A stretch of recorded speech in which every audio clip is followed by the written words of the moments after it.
Thanks for tuning in to 5 While You Drive, an American Daily Press podcast, where we bring you 5 trending topics to listen to on your daily commute.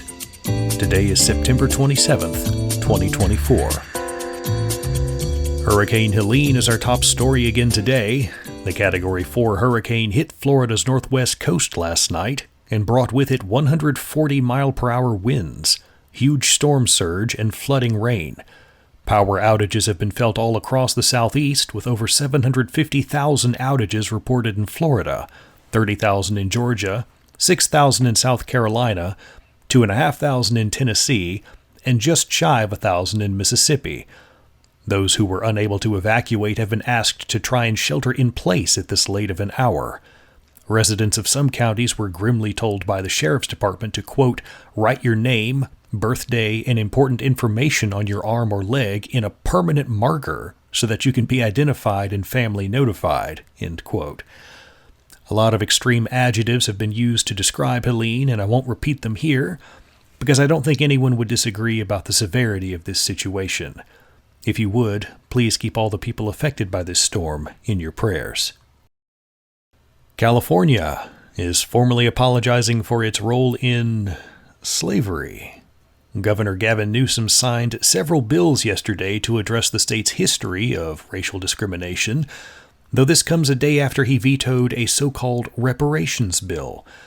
Newsom vetoed it because it called for, quote, a non-existent state agency to carry out its various provisions and requirements, making it impossible to implement, end quote. And that deserves a bit of an asterisk, because the non-existent state agency he's referring to was a reparations agency, whose creation was blocked earlier by lawmakers in another bill. The California Legislative Black Caucus had backed that bill, but it also sent several other proposals to Newsom's desk, which seemingly came to fruition with him signing the bills from yesterday. Newsom said in a statement, quote, the state of California accepts responsibility for the role we played in promoting, facilitating, and permitting the institution of slavery, as well as its enduring legacy of persistent racial disparities. Building on decades of work, California is now taking another important step forward in recognizing the grave injustices of the past and making amends for the harms caused, end quote. Speaking of the Southwest, the eponymous airline has announced the details of its new plan for the future. Before you ask, yes, bags still fly free, at least according to their slogan. But what isn't free anymore is your choice of seat. For those of you that haven't flown on Southwest, you used to queue up according to the letter on your boarding pass, and you would get to pick the first available seat you saw when you boarded the plane. Now, you'll still have a letter on your boarding pass, but it will also have a number, indicating your assigned seat.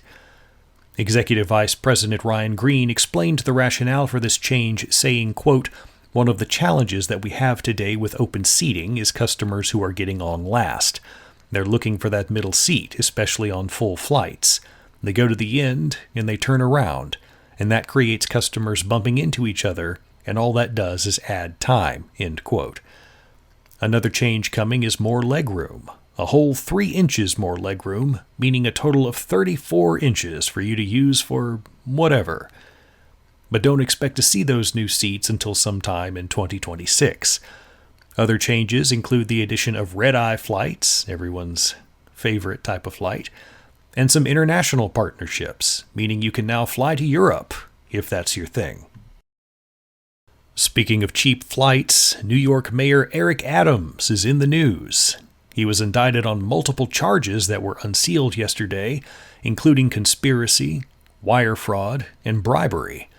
The indictment alleges that Adams accepted illegal campaign contributions and bribes from foreign nationals in exchange for favors, such as helping Turkish officials obtain fire safety approvals for a new diplomatic building in the city.